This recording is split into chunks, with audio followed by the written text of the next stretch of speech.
Good morning guys. আৰু ৰাতি আমি 11টামানত আহিলোঁ বিয়া ঘৰৰ পৰা আৰু হোটেলত আহি আমি থাকিলোঁ ৰাতিটো আৰু এতিয়া যাম। এইফালে ৰেডি চেডি হৈ গ'লোঁ।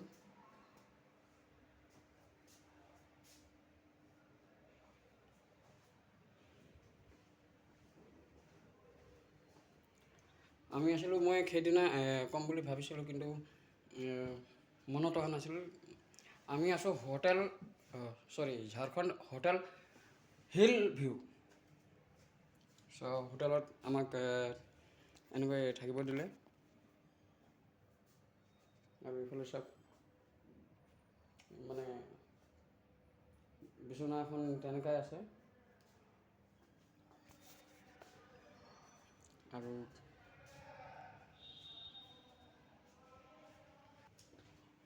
মই গৈ আছোঁ বাহিৰৰ ফালে।